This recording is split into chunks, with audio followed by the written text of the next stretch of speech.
Well, let's get straight to Nesco. Now, that's a stock in focus. Remember, the revenues declined, but the margins expanded with higher other income, boosting the profitability.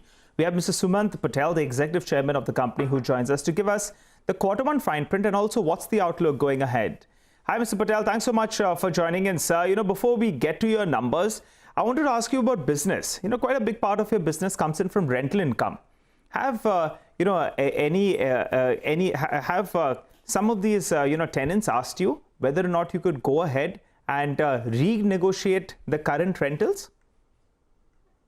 Well, some of our tenants have approached us, and what we have done is to give to some of these tenants some more time, 2 to 4 months time to pay the rentals. But we have not negotiated any rentals. We have not changed the rentals. That has been our policy. But we have given them some more time. If whoever wants some more time, we have given them. All right. So you haven't renegotiated any rentals lower. So this 65 crore sort of per quarter rent that you get will continue into this year. And what about the occupancy levels right now? Is it 100%? The rentals which we are getting will increase in the current year because now the IT building 4 is getting occupied. So there will be increase in the rental income this year. By how much? See, last year our income in 18-19 was 137 crores. It increased to 214 crores in 1920. And we expect it to go up to 270 crores in 2021.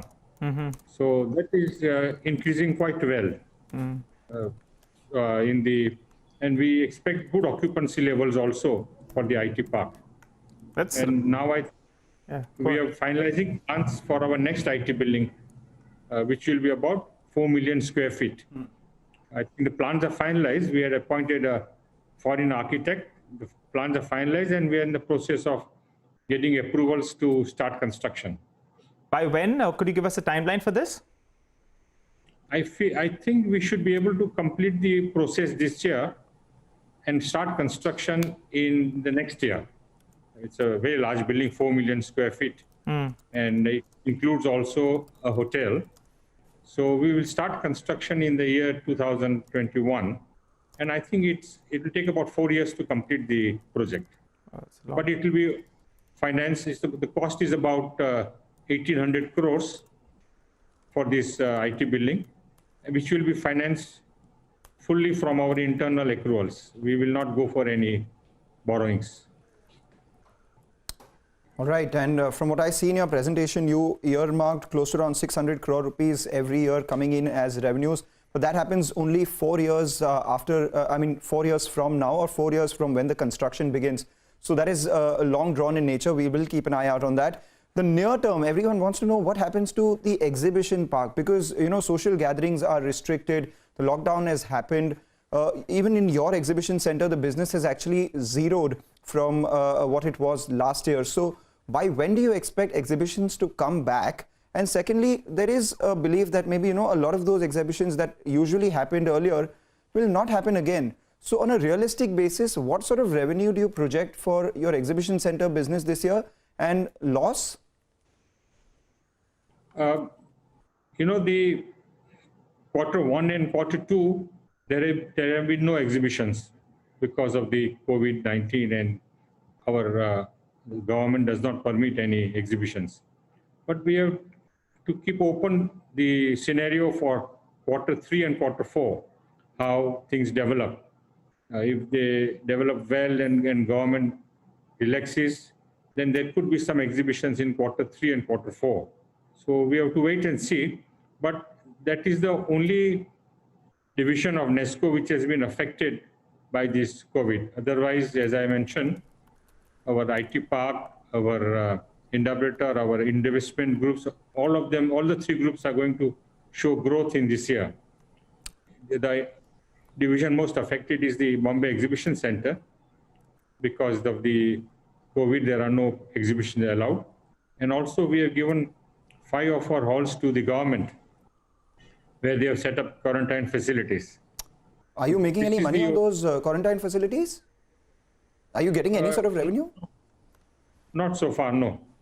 We are also supplying, we have a Nesco food division, and our food division supplies food to the people who have been quarantined in our halls, So are you getting money for all these facilities? You're, housing people in your premises. You're also giving food.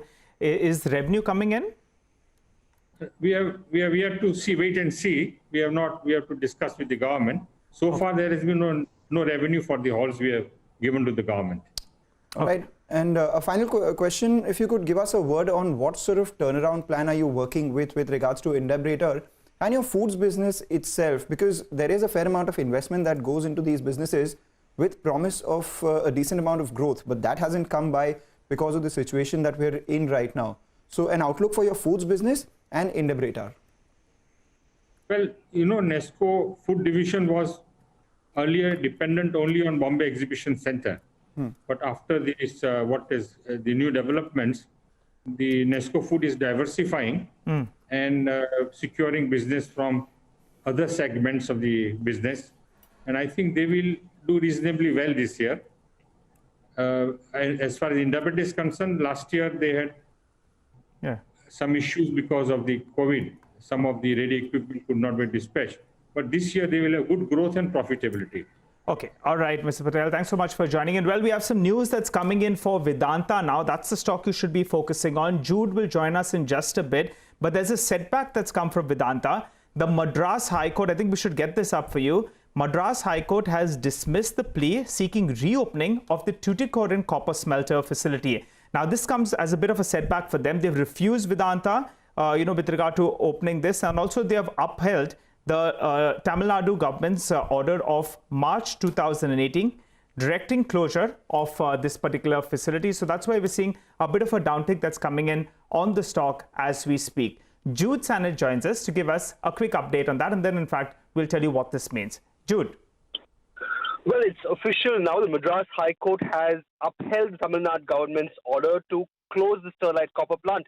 Remember, this comes after deadly protests a little over 2 years ago in May 2018, killed nearly 13 protesters who were, up against the existence and the operation of Vedanta's Sterlite copper plant. And the issue itself has been rather controversial since the plant itself has been at the eye of a storm, especially given the controversy surrounding allegedly hazardous chemicals that had been emanating from the plant for several years now.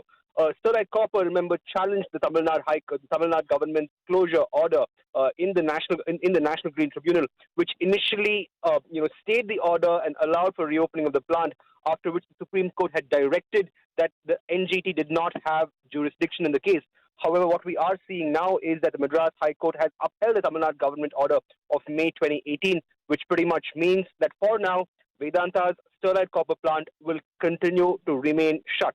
What we are given to understand is that Vedanta will, of course, challenge that order in the Supreme Court, even as this legal battle, it seems, would continue for the moment.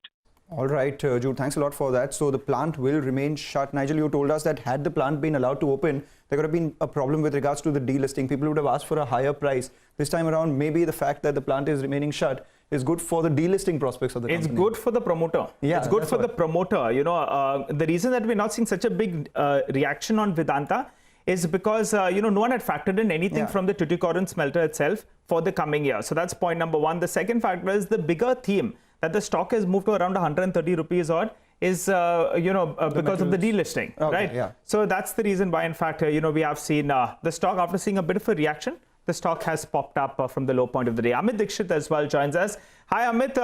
It's a setback for Vedanta in the sense that Madras High Court has not let them go ahead and reopen the smelter. But could you clarify, did you have this factored into your numbers for FY21, or were you expecting it in FY22? That's if it's listed, that is. No, we were not. We had not factored it in our estimates because the matter was, still in court. So we had no clarity on when this one will open actually. So we didn't have factored it in our estimate so far, neither for FY21 nor for FY22. So let's put it this way: were this case to be in Vedanta's favor, what would it do to your numbers then? Well, if you see, we in our SOTP, even at the reduced TCRC margins, the contribution of copper is roughly 10 rupees per share. So that is the sort of contribution the copper division has. But the thing is that since we hadn't factored in, if it would have been successful, yeah, we would have added $10. Okay, all right. So now you're not going to be adding that $10, but the stock, is perfectly reacting to the fact that there is no estimate, there is no factoring in of any kind of contribution coming in from the copper smelter. Quick question then, Amit, earlier today we understood that Vedanta, that's the parent, Vedanta Resources, had gone ahead and raised some money via bonds. I think that takes the total amount to around $3 billion or thereabouts. Now they have enough money at the parent level to go ahead and delist the company?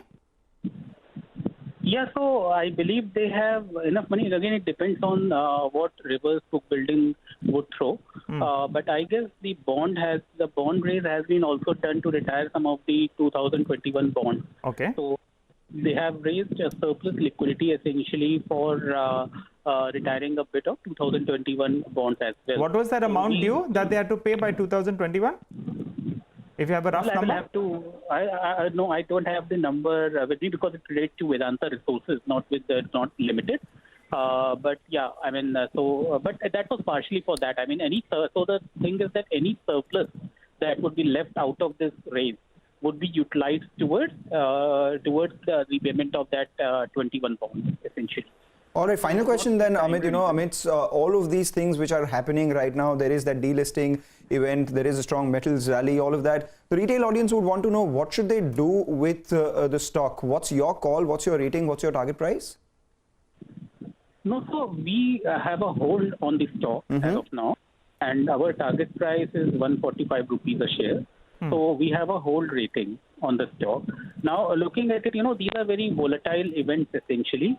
So very hard to recommend anything because the thing is that reverse book building will start and the entire process will take its own course. So it's not proper for me to actually comment on what to do at this point in time. All right. Appreciate you joining in, Amit, and giving us, your quick take in terms of Vedanta. So short point there, the Madras High Court has said, no, Vedanta can't go ahead and open the Tuticorin smelter. The analysts, they were not estimating anything, but as Amit said, if it did come in their favor, then they would be adding close to around 10 rupees to their target price out there. What's driving the stock right now is the delisting. What's the progress on that front? The promoter has raised close to around $3 billion.